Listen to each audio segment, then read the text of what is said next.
ఓం నారాయణ ఆదినారాయణ. భగవాన్ శ్రీ వెంకయ్య స్వామి వారి తొలి హారతి. ఓం నారాయణ ఆదినారాయణ.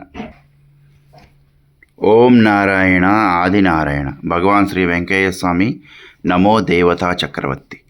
ఓం నారాయణ ఆదినారాయణ. ఓం నారాయణ ఆదినారాయణ. తల్లిదండ్రులు జన్మనిస్తారు, గురువు జ్ఞానమిస్తాడు, భగవంతుడు అనుగ్రహిస్తాడు. మరి ఆ గురుతత్వంలో ఉన్న భగవంతుడే నెల్లూరు జిల్లా ఆత్మకూరు తాలూకా నాగులవెల్లూరు అనే చిన్న కుగ్రామంలో సోంపల్లి పిచ్చమ్మ పెంచలయ్య దంపతులకి జ్యేష్ఠ కుమారుడిగా వచ్చి ఉన్నాడు. ఆ వచ్చిన పరబ్రహ్మ స్వరూపుడు పరమాత్ముడు శ్రీ భగవాన్ వెంకయ్య స్వామి వారి నాగులవెల్లూరు గ్రామంలో ఉన్నప్పుడు మరి చిన్న ప్రాయంలో ఆయన ఉన్మత్త అవస్థలో ఎన్నో మంచి కార్యక్రమాలు చేసి ఆ గ్రామాన్ని వదిలి మరి లోక కళ్యాణార్థం వచ్చిన పరమాత్ముడు ఆ గ్రామంలో ఉండకుండా అందరినీ ఉద్ధరించడానికి కార్యాచరణ రూపొందించుకొని భగవాన్ వెంకయ్య స్వామి వారు బయలుదేరి గొలగముడనే గ్రామాన్ని తన కేంద్ర బిందువుగా చేసుకుని వచ్చిన భక్తుల్ని అనుగ్రహిస్తూ ఎంతోమందికి దారి చూపించిన మహానుభావుడు శ్రీ భగవాన్ వెంకయ్య స్వామి వారు. మరి భగవాన్ వెంకయ్య స్వామి వారు ఇందాక అనుగ్రహం, జ్ఞానం, అనుగ్రహం అంటే ఇక్కడ అనుగ్రహానికి జ్ఞానానికి మధ్య ఒక బోట్రాయిలాగా ఒక గీత ఉంది. అందుకనే భగవాన్ వెంకయ్య స్వామి వారు ఏది కూడా చేశానని చెప్పేవారు కాదు.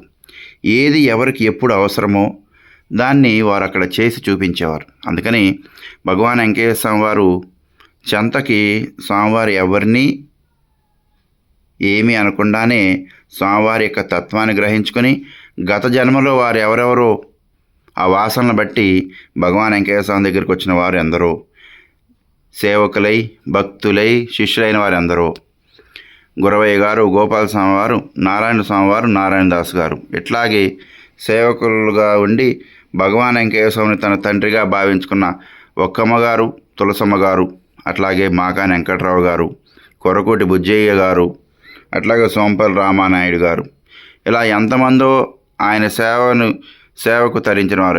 ఇట్లాగే రోసిరెడ్డి గారు భిక్షాటనకి ఆయన ప్రతినిత్యం భిక్ష సంప్రదాయాన్ని ఆచరించి ఆ భిక్ష తీసుకొచ్చి గొలగముడు అన్నదానంలో ఇచ్చేవారు. మరి అలాంటి వారందరూ ఎందుకు వచ్చారు? భగవాన్ వెంకయ్య స్వామి వారు భూమి మీదకు వస్తూనే గురుతత్వాన్ని, గురు పరంపరని మరి నిర్ణయించుకొని వచ్చారు. వారు ఏనాడు కూడా నేను ఇది మీరు చెయ్యాలని చెప్పలే, ఆయన అన్నీ చేసి చూపించారు. అందుకనే ఇలాంటి గురువుని మనం దగ్గర అవ్వాలన్నా, ఇలాంటి పరమాత్ముడికి మనం దగ్గర అవ్వాలన్నా మనం చేయాల్సింది మన కర్తవ్యాలను నిర్వర్తించుకుంటూ నీతిగా ధర్మంగా ఉంటూ ఆ పరమాత్ముడి యొక్క కన్ను మన మీద పడేట్టు చేసుకోవాలి. అంతేగాని ఏదో చేస్తే ఇదని అనుకోవటం కాదు. భగవాన్ వెంకయ్య స్వామి వారు ఎవరు? సాక్షాత్తు పరబ్రహ్మ స్వరూపం. ఈ పరబ్రహ్మ స్వరూపము కర్మ నిర్మూలన చేస్తూ అందరినీ అనుగ్రహిస్తున్న శ్రీ భగవాన్ వెంకయ్య స్వామి వారు. అందుకనే తండ్రిగా దారంతో బంధం వేసుకుని ఎప్పుడు తోడునేడుగా మనల్ని రక్షిస్తున్నారు. విభూతితో దోష నివారార్థమై మనకి ఏమి రోగాలు అంటకుండా, మనకి ఏ దుష్కర్మలు అంటకుండా విభూతితో చేస్తున్నారు. అట్లాగే నామంతో మనకు తెలియకుండా వచ్చే ఉపద్రవాలని ఆ నామం ద్వారా తరిమి కొడుతున్నారు. ఇక హోమం అనేది స్వామివారి యొక్క ప్రాణం కంటే ఎక్కువగా చూస్తున్నారు. నాకు అన్నం కంటే, నీరు కంటే, నా ప్రాణం కంటే ఎక్కువగా అన్నారు. ఇక ఆ హోమగుండాన్ని గురించి మనం వివరించాలంటే ఇక్కడ 1,000,000 లింగాలతో సమానమైన భగవాన్ వెంకయ్య స్వామి వివరించి ఉన్నారు. కాబట్టి ఆ 1,000,000 లింగాలు మనం చాలా జాగ్రత్తగా హోమగుండమే స్వామివారిని, ఆ స్వామివారే హోమగుండమని, అగ్నిస్వరూపుడే పరబ్రహ్మని, ఆ పరబ్రహ్మ స్వరూపుడు శ్రీ వెంకయ్య స్వామి మనం భావించి చూసుకోవాలి. ఓం నారాయణ ఆదినారాయణ. అట్లాగే భగవాన్ శ్రీ వెంకయ్య స్వామి అన్నదాన కార్యక్రమంలో మనకి అమ్మలాగా నాన్నలాగా మనకి భోజనాన్ని వడ్డిస్తున్నారు. ఆ భోజనం ఎలాంటిది? మనం కడుపుకు నింపుకునేది కాదు.